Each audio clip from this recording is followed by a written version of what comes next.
तो जय हिंद मेरे प्यारे साथियों, एक बार फिर से स्वागत है आपके अपने परिवार समग्र जीएस स्टडी पर। तो इलाहाबाद हाई कोर्ट के लिए ये आपके लिए एक और नया प्रैक्टिस सेट लेकर आया हूँ। जीके और यहाँ पर हिंदी हम आपको लेकर आए हैं। दोनों के 25-25 क्वेश्चन, पूरे 50 नंबर की यहाँ पर प्रैक्टिस आपको कराई जा रही है। ठीक है, तो बड़े ही बेहतरीन सेशन चल रहे हैं। शानदार आप लोगों के द्वारा जो प्यार बरसाया जा रहा है ना, इसी तरीके से अपना प्यार देते रहिए। बहुत बहुत धन्यवाद आप लोगों का, ठीक है ना। और पिछले जो प्रैक्टिस सेट में मिस्टेक हो गई थी उसके बारे में थोड़ा चर्चा करूँगा। इससे पहले मैंने आपको ये जो छठवां प्रैक्टिस सेट दिया था उसमें एक क्वेश्चन था 4 पाई। ठीक है, 4 पाई में कौन सा आपका समास होगा, तो वहाँ पर मैंने आपको गलती से द्वंद्व बोल दिया है। उसमें 4 पाई में हम सभी जानते हैं द्विगु समास होता है। और इससे जस्ट पहले वाला जो प्रैक्टिस सेट है हमारा, उसमें जीएसटी से संबंधित एक क्वेश्चन था। कौन सा था? जीएसटी वाला। जीएसटी आपका वस्तु एवं सेवा कर कब लागू हुआ था, तो मैंने उसमें आपको 1 अप्रैल बता दिया है, जो कि गलत है दोस्त। 1 जुलाई 2017 है ना, 1 जुलाई 2017। मैंने उसको कमेंट में भी मेंशन कर दिया है, पर मैं नहीं चाहता कि कोई गलत चीज़ आप तक पहुँचे, इसलिए उसमें समय समय पर सुधार भी करने की कोशिश करता हूँ, है ना। तो चलिए, वो क्या है कि जल्दबाजी में कुछ गड़बड़ हो जाता है, पर अपन लोग जल्दबाजी नहीं करेंगे, पूरा इत्मीनान से पढ़ेंगे। आज का जो है प्रैक्टिस सेट आराम से करेंगे, ठीक है ना। तो चलिए शुरू करते हैं। शुरू करने से पहले आप सभी से एक छोटी सी रिक्वेस्ट कि आप वीडियो को अधिक से अधिक शेयर किया करें, लाइक किया करें, और यदि अभी तक चैनल को सब्सक्राइब नहीं किया है दोस्त, तो चैनल को क्या करें, सब्सक्राइब भी ज़रूर कर लें, है ना। और बेल आइकन को प्रेस करना तो बिल्कुल ना भूलें, क्योंकि जो भी मेरे द्वारा वीडियोस लाए जा रहे हैं उसका नोटिफिकेशन आपको सीधा मिल सके। तो पहला क्वेश्चन देखेंगे। हमारा पहला क्वेश्चन है हिंदी का। कह रहे हैं कि मिलाप शब्द में कौन सा प्रत्यय है। मिलाप शब्द में कौन सा प्रत्यय है, तो मिलाप, मिल प्लस आप, तो मिलाप हो जाएगा। आप यानी प्रत्यय, हमने आपको कितनी बार बताया कि प्रत्यय जो हैं वो सब किसी भी शब्द के अंत में लगाए जाते हैं। ठीक है, शब्द के अंत में लगाए जाने वाले शब्दांश हमारे प्रत्यय कहलाते हैं। राइट आंसर हो गया ऑप्शन नंबर बी। दूसरा देखिए, कह रहे प्रति प्लस आघात का संधि रूप क्या होगा। तो यहाँ पर आपको विच्छेद करके दिया है, अलग अलग करके दिया है ना। इसका संधि वाला रूप क्या होगा, तो प्रति प्लस आघात जो होता है मेरे दोस्तों, किसका होता है, ये प्रत्याघात का संधि विच्छेद होता है। किसका होगा? राइट आंसर हुआ हमारा ऑप्शन नंबर ए। तीसरे क्वेश्चन की ओर बढ़ेंगे। निम्नलिखित शब्दों में से कौन सा शब्द अनेकार्थी नहीं है। कौन सा शब्द आपका अनेकार्थी नहीं है? कह रहे हैं कनक। कनक अनेकार्थी होता है, बिल्कुल होता है। अनंत भी होता है, महावीर होता है। हत्या जो है आपका, ये अनेकार्थी शब्द नहीं है, ये आपका क्या है, क्रिया है एक, है ना क्या है ये, क्रिया है। राइट आंसर हो गया हमारा ऑप्शन नंबर डी, ठीक है ना। तो डी बिल्कुल यहाँ पर करेक्ट हो जाएगा। फोर्थ क्वेश्चन, निम्नलिखित शब्दों में से तद्भव शब्द को पहचानिए। तद्भव आपको यहाँ पर बताना है कि कौन सा होगा, ठीक है। तो पाषाण आपका तत्सम है, कंकड़ भी तत्सम है, पक्ष भी तत्सम है, प्यासा जो दिया है ऑप्शन नंबर सी, ये तद्भव हो जाएगा मेरे भाई। राइट आंसर क्या होगा, ऑप्शन नंबर सी होगा। पांचवा देख लीजिए, निम्नलिखित शब्दों में से स्त्रीलिंग शब्द को पहचानिए। स्त्रीलिंग शब्द आपको बताना है कौन सा होगा। तो संसार पुल्लिंग होगा, गौरव भी पुल्लिंग है, समुदाय भी पुल्लिंग है, अश्वनी जो है आपका वो कैसा है, स्त्रीलिंग है, ठीक है। अश्वनी स्त्रीलिंग हो गया। राइट आंसर हुआ option number D. Sixth question, जहाँ एक शब्द एक ही बार प्रयोग होता है और उसके एक से अधिक अर्थ होते हैं, वहाँ अलंकार कौन सा होता है, ठीक है। तो कई बार मैंने आपको बताया एक शब्द एक ही बार प्रयोग होता है, लेकिन उसके जो अर्थ हैं वो एक से अधिक होते हैं, है ना।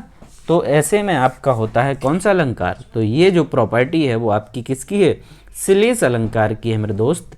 राइट आंसर होगा ऑप्शन नंबर बी, ठीक है ना। चलिए, कोई दिक्कत, नो प्रॉब्लम, ठीक। चलिए आगे बढ़ते हैं। सातवां क्वेश्चन देख रहे हैं, कह रहे वर्णों के समुदाय को क्या कहते हैं। वर्णों के समुदाय को यहाँ पर इन्होंने पूछा है, क्या कहा जाएगा, वर्णमाला, सर्वनाम, अक्षर या क्रिया। तो वर्णों के समूह को हम कहेंगे वर्णमाला। राइट आंसर होगा मेरे भाई कौन सा, ऑप्शन नंबर ए। चलिए भैया अगला देख लीजिए, 8वां क्या कह रहे हैं, कह रहे हैं निम्नलिखित वाक्यों में से संबंध कारक वाले वाक्य को पहचानिए। ठीक है, हमें संबंध कारक वाला वाक्य आपको बताना है। यहाँ पर क्या होगा, राम खाना खाता है, राधा का कुत्ता बहुत तेज दौड़ता है, राम ने रावण को मारा, माँ अपने बच्चे को मारती है। ठीक है, तो संबंध का आपका क्या होता है, का की के ये शब्द आएंगे तो वहाँ पर संबंध कारक होगा। का आपका राधा का कुत्ता बहुत तेज दौड़ता है, यहाँ पर आपका हो जाएगा संबंध कारक मेरे भाई। राइट आंसर हो गया option number B. 9th question, निम्नलिखित में से कौन सा जोड़ा सही नहीं है, कौन सा जोड़ा यहाँ पर सही नहीं है। ठीक है, कुछ शब्द दिए हैं और उनके बहुवचन दिए हैं, आपको बताना है कि किसका जो है बहुवचन मैच नहीं कर रहा है। तुरंत बता दीजिए कौन सा यहाँ पर सही होगा। तो सही है हमारा यहाँ पर डिबिया का, डिबिये जो लिखा है वो गलत है, यहाँ होना चाहिए क्या, डिबियाँ। ठीक है, ये यहाँ पर यहाँ होना चाहिए। राइट आंसर हुआ ऑप्शन नंबर बी। 10वां क्वेश्चन देखेंगे, कहाँ राजा भोज कहाँ गंगू तेली, लोकोक्ति का अर्थ क्या होता है। ठीक है, तो ये एक आपकी लोकोक्ति है, कहावत है, कह रहे हैं कि कहाँ राजा भोज कहाँ गंगू तेली। तो राजा भोज को काफ़ी बड़ा बता दिया और गंगू तेली को एक तुच्छ व्यक्ति बताया है। तो विशिष्ट और सामान्य यानी दो लोगों के बीच तुलना की जा रही है, एक व्यक्ति विशिष्ट है और दूसरा कैसा है, सामान्य है। राइट आंसर होगा ऑप्शन नंबर ए। अगला क्वेश्चन देखिए, कह रहे वाच्य के कितने प्रकार होते हैं, सभी को पता है, लगभग सब जानते हैं। ठीक है, तो एक बार जोरदार तरीके से सब लोग कमेंट कर दीजिए 11वें का क्या होगा। तो 11वें का होगा आपका ऑप्शन नंबर ए, 3 होते हैं, कर्मवाच्य, कर्तवाच्य और भाववाच्य। 12वां देख लीजिए, मेरा खाना खाने का मन नहीं करती है, मेरा खाना खाने का मन नहीं करती है। ठीक है, मन नहीं करती है तो कौन सा होगा, अशुद्ध अंश स्पष्ट कीजिए। पढ़ के ही आपको, ऐसा ना साउथ वाले बोलते हैं, है ना, जिसको हिंदी नहीं आती है वो ऐसे वर्णों का यूज करते हैं ऊट पटांग सा, थोड़ा मतलब उनको व्याकरण का ज्ञान नहीं होता है कि कहाँ कौन सा शब्द यूज करना है। ठीक, तो मन नहीं करती है में आपका मन नहीं करता है होना चाहिए। ठीक, तो ये डी वाला हमारा यहाँ पर अशुद्ध हो गया। 13वां है, पराजय में उपसर्ग है आपका, कौन सा होगा पराजय में उपसर्ग। तो पराजय में उपसर्ग होगा मेरे भाई पर प्लस जय, पराजय, बी उपसर्ग हो जाएगा, पर उपसर्ग है। राइट आंसर हो गया ऑप्शन नंबर बी। 14वां क्वेश्चन, शीत का विलोम क्या होगा, शीत का विलोम क्या होगा। तो ठंड का होगा गर्म, गीत का अगीत, कृष्ण का होता है शुक्ल पक्ष, कृष्ण पक्ष और शुक्ल पक्ष आपने पढ़ा होगा, सुना होगा। ठीक है, तो बचता है आपका उष्ण, शीत का होगा विलोम उष्ण। राइट आंसर हो गया ऑप्शन नंबर डी।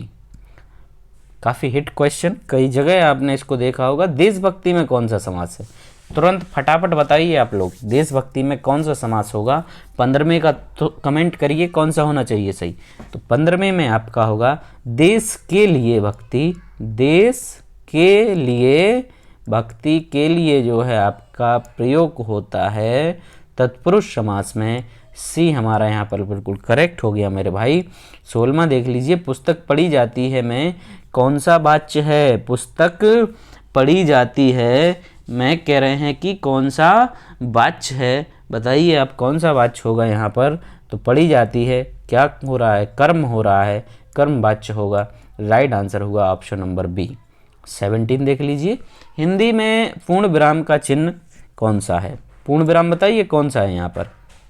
तो ये आपका विस्मयादि बोधक चिन्ह है, ए इंग्लिश का आपका फुल स्टॉप है, हिंदी का पूर्ण विराम हो गया ऑप्शन नंबर सी। ठीक है, ये प्रश्नवाचक चिन्ह है, तो सी यहाँ पर करेक्ट हुआ।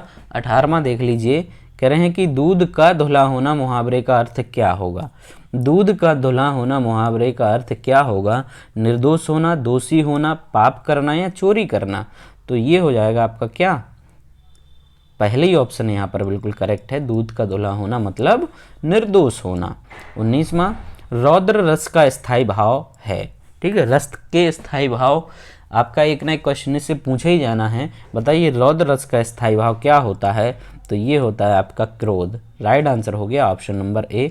यहाँ पर भी लिखा था तो मैंने ये रति लिख दिया है। कमेंट करके आप बताइए रति कौन से रस का स्थायी भाव होता है। चलिए भैया 20वां देखिए, निम्नलिखित में से कौन सा शब्द अलंकार है? तो ठीक है, शब्द अलंकार के आपके 3 भेद होते हैं। ठीक, अलंकार के 2 और अलंकार के शब्द अलंकार और अर्धालंकार। शब्द अलंकार के 3 होते हैं। ठीक है, तो यहाँ पर आपको बताना है कि कौन सा इसमें शब्द अलंकार है। शब्द अलंकार है आपका यमक अलंकार। ठीक है, यमक अलंकार आपका शब्द अलंकार हो गया। राइट आंसर हो गया ऑप्शन नंबर डी। 21वां, निम्न में से तालव्य ध्वनि कौन सी है? तालब क च ट ता पा। ठीक है, कंठ, तालब, मूर्धन्य, दंत और ओष्ठ।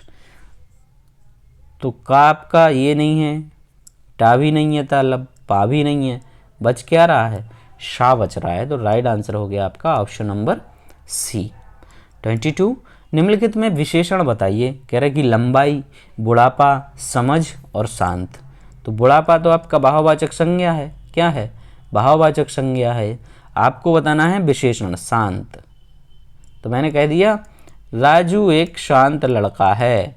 राजू बहुत शांत लड़का है ना। शांत यहाँ वो इसकी विशेषण हो गई। राइट आंसर हो गया option number D.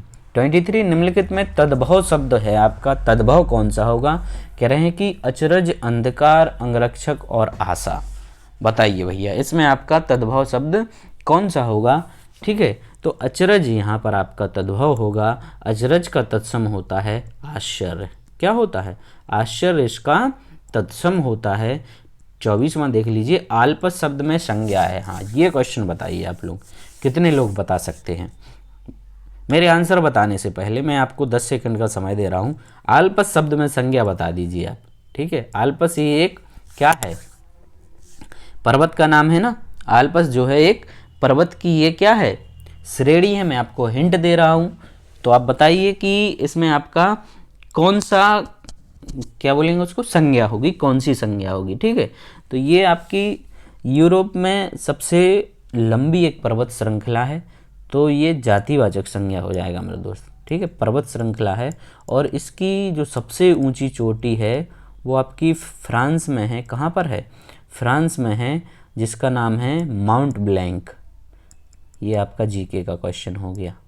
Mount blank करके एक चोटी का नाम है जो कि इसकी सबसे ऊंची चोटी है। चलिए 25वां, परीक्षा शब्द किस वर्ग में आता है? परीक्षा तत्सम में आएगा, तद्भव में आएगा, देशज में आएगा या विदेशज में आएगा? तो इससे पहले मैं एक बार इसको करा चुका हूँ, याद होगा आपको। तो तत्सम होगा। इसका मैंने तद्भव आपको बताया था परख।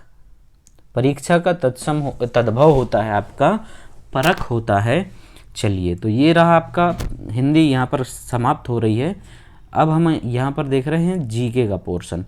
जीके का पोर्शन है हमारा। पहला क्वेश्चन देखिए इसका, बाल दिवस किस महापुरुष की जयंती के रूप में मनाया जाता है? तो बाल दिवस हम मनाते कौन सी डेट को मनाते हैं? 14 नवंबर को। ठीक है, किसका जन्म दिवस होता है? तो पूर्व प्रधानमंत्री पंडित जवाहरलाल नेहरू जी का, है ना। तो राइट आंसर क्या हो गया? Option number C. चलिए भैया 52, हड़प नीति किस गवर्नर से संबंधित है? हड़प नीति, तो हड़प नीति डॉक्ट्राइन ऑफ लैप्स बताया है मैंने आपको। ये आपकी अंग्रेज़ों द्वारा बनाई गई एक ऐसी नीति थी। मान लीजिए कोई शासक है और उसकी मृत्यु हो जाती है और उसका कोई वारिस नहीं है। ठीक है, उसका कोई वारिस नहीं है, तो ये इस नीति के तहत उसकी जो रियासत होती थी उसको हड़प लेते थे या कंपनी के शासन में मिला लेते थे। तो ये जो नीति थी ये लॉर्ड डलहौजी की नीति थी। ठीक है, लॉर्ड डलहौजी की नीति थी। राइट आंसर हो गया ऑप्शन नंबर सी। 53 देखिए, विश्व पर्यावरण दिवस मनाया जाता है। ठीक है, काफ़ी सिंपल है, कई बार पूछा जाता है। 5 जून को मनाया जाता है। राइट आंसर हो गया ऑप्शन नंबर बी। 54 लिख के रहे प्राकृतिक रेशे हैं। कौन से प्राकृतिक रेशे? इनमें से आपका कपास, ऊन, सिल्क, ये सभी क्या हैं? प्राकृतिक रेसे हैं, राइट आंसर हो गया ऑप्शन नंबर डी। 55वां बाघा बॉर्डर किन देशों के मध्य स्थित है? तो बाघा बॉर्डर आपका किसके बीच है? यहीं से आपके जो इंडिया और पाकिस्तान है वहाँ के लिए बाई रोड आने जाने की व्यवस्था है। राइट आंसर क्या हो गया? ऑप्शन नंबर बी, भारत और पाकिस्तान के बीच ये बाघा बॉर्डर स्थित है। 56 श्वेतांबर और दिगंबर किस धर्म से जुड़े हैं? तो श्वेतांबर और दिगंबर आपके किसके कह रहे? बौद्ध के हैं, जैन के हैं, हिंदू के हैं, सिख के हैं। तो श्वेतांबर और दिगंबर ये दो संप्रदाय हैं आपके, किसके हैं भैया? ये हैं जैन धर्म के। श्वेतांबर ये लोग सफ़ेद वस्त्र धारण करते हैं और दिगंबर ये नग्न अवस्था में रहते हैं। ये दिगंबर मतलब दिशाएं ही जिनके अंबर, ये दिशाओं को ही अपना क्या मानते हैं? अपने वस्त्र मानते हैं। राइट आंसर हो गया ऑप्शन नंबर बी। 57 भारत के प्रथम उपराष्ट्रपति कौन थे? भारत के प्रथम उपराष्ट्रपति कौन थे? तो आपको याद होगा इनके जन्म दिवस के अवसर पर हम लोग शिक्षक दिवस मनाते हैं। याद आ रहा होगा, शिक्षक दिवस 5 सितंबर। डॉक्टर सर्वपल्ली राधाकृष्ण ये भारत के प्रथम उपराष्ट्रपति थे और दूसरे राष्ट्रपति थे। ठीक है, दूसरे राष्ट्रपति थे, पहले उपराष्ट्रपति थे। ठीक, चलिए 58 देखेंगे। कह रहे हैं कि उत्तर प्रदेश में लठमार होली का आयोजन किस स्थान पर होता है? तो उत्तर प्रदेश में लठमार होली का आयोजन होता है आपका कहाँ पर? बरसाना में होता है दोस्त। राइट आंसर हो गया ऑप्शन नंबर सी। 59 निम्न में से किसे भारत का शेक्सपियर कहा जाता है? कालिदास को, तुलसीदास को, सूरदास को या जयशंकर प्रसाद को? तो भारत का शेक्सपियर कहा गया है आपका किसके लिए? कालिदास को कहा गया है। राइट आंसर हो गया ऑप्शन नंबर ए। 60वां प्रश्न देखिए, कह रहे कि जीव विज्ञान का जनक किसे माना जाता है? ठीक है, इसमें आपका जीव विज्ञान का जनक किसे माना जाता है? और एक और क्वेश्चन मैं इसमें बताऊंगा आपको। ठीक है, दोनों आपके उसी से रिलेटेड है। तो जीव विज्ञान का जनक माना जाता है आपका किसको? अरस्तु को। लेकिन जो सबसे पहले शब्द दिया था बायोलॉजी, ठीक है, बायोलॉजी जो शब्द दिया था वो किसने दिया था? तो वो लैमार्क ने दिया था। किसने दिया था दोस्त? ये शब्द जो है जीव विज्ञान का जो शब्द है आपका, या बायोलॉजी जो शब्द है वो लैमार्क के द्वारा दिया गया है और इसके जीव विज्ञान के जनक अरस्तु हैं। कन्फ्यूजन नहीं होना चाहिए, बिल्कुल क्लियर है। ठीक है, चलिए 61 ओटीपी का पूर्ण रूप है क्या होगा? One time payment, only transfer payment, one time password, one time payment. ठीक है, तो ये आपका आजकल काफ़ी झमेला इसका फैला हुआ है ओटीपी का। ठीक, तो वन टाइम पेमेंट पासवर्ड इसका पूर्ण रूप होता है। राइट आंसर हो गया ऑप्शन नंबर सी। 62वां देख लीजिए, कह रहे भारत का क्षेत्रफल कितना है? तो भारत का जो क्षेत्रफल है मेरे साथियों कितना है? सभी को पता होना चाहिए। जिसको पता है वो तुरंत कमेंट कर दो और जिसको नहीं पता है वो आज जान लो। 32,87,263 वर्ग किलोमीटर भारत का क्षेत्रफल है, जो कि पूरे विश्व में हमारा नंबर कौन सा है? 7वें नंबर पर हम आते हैं। कौन से नंबर पे आते हैं दोस्त? 7वें नंबर पर आते हैं। और रूस जो है वो पहले स्थान पर आता है। रूस कौन से स्थान पर आता है? पहला स्थान रूस का है क्षेत्रफल की दृष्टि से। 63वां कह रहे लोकसभा में अधिकतम कितने सदस्य हो सकते हैं? लोकसभा में अधिकतम कितने सदस्य हो सकते हैं? तो लोकसभा में कितने हो सकते हैं अधिकतम? राज्यसभा में आपके होते हैं 250, राज्यसभा में 250 और लोकसभा में होते हैं 552 हो सकते हैं, वर्तमान में नहीं है। ठीक है, 552 हो सकते हैं। राइट आंसर हो गया ऑप्शन नंबर बी। चलिए, इंकलाब जिंदाबाद का नारा किसने दिया था? तो इंकलाब जिंदाबाद का नारा दिया था आपका किसने? तो ये नारा दिया गया था, किसके द्वारा दिया था मेरे भाई? भगत सिंह के द्वारा दिया था। और इसकी जो रचना की थी, इस नारे की रचना की थी हसरत मोहानी ने। किसने की थी? हसरत मोहानी ने। और भगत सिंह को इनके लिए एक पदवी दी गई थी। कौन सी पदवी दी गई थी? तो इनको कहा जाता है शहीद आज़म। शहीद आज़म इनको कहा जाता है। चलिए 65वां देखिए, निम्नलिखित में से कौन सा ग्रह नहीं है? ठीक है। तो ग्रह, देखिए ग्रह का क्या है कि ग्रह का अपना खुद का प्रकाश तो होता नहीं है, ठीक है। तो शनि आपका ग्रह है, बृहस्पति आपका ग्रह है और बुध है। सूर्य आपका एक तारा है। सूर्य क्या है? तारा है। इनमें अपना खुद का प्रकाश होता है और ग्रह जो है दूसरों के चक्कर लगाते हैं, ये अपना एक जगह स्थिर रहता है। चलिए ठीक है। 66वां है, वायुमंडल में ऑक्सीजन की मात्रा कितनी है? तो काफ़ी सिंपल क्वेश्चन, चूँकि इसमें ग्रुप डी का भी आपको पोर्शन दे रहे हैं ना, सी और डी के दोनों के हिसाब से ये क्वेश्चन लिए जाते हैं, तो इसमें कुछ सिंपल क्वेश्चन भी होना लाजमी है। ऑक्सीजन 21%, सबसे अधिक आपकी नाइट्रोजन 78%, ठीक है, नाइट्रोजन 78%। 67, गंगटोक किस प्रदेश की राजधानी है? तो गंगटोक है आपकी, बताइए किसकी है? सिक्किम की है। करेक्ट हो गया ऑप्शन नंबर सी। 68वां देख लीजिए, कह रहा है कि OMR का पूर्ण रूप क्या होता है? नहीं तो OMR मिलेगी आपको इसके एग्ज़ाम में, ऑनलाइन नहीं होना है ना, तो OMR मिलेगी, उसका फुल फॉर्म आपको पता होना चाहिए। ऑप्टिकल क्या होता है इसका? Optical mark reader, optical mark reader. तो 68 का हमारा करेक्ट हो गया कौन सा? ऑप्शन नंबर ए, ठीक है। 68 का क्या हो गया? ऑप्शन नंबर ए हमारा बिल्कुल राइट आंसर हो गया। 69वां देख लीजिए, निम्न में से कौन सी खरीफ की फसल नहीं है? खरीफ की फसल कौन सी नहीं है? तो अभी हमारा कौन सा सीजन चल रहा है, कौन सी फसल बोई गई है? रबी की फसल बोई गई है। पता ही होगा आपको कौन कौन सी बोई गई हैं। आपके यहाँ कौन सी फसल बोई गई है? कमेंट करके ज़रूर बताएं। तो अभी बोई होगी आपके यहाँ कौन सी?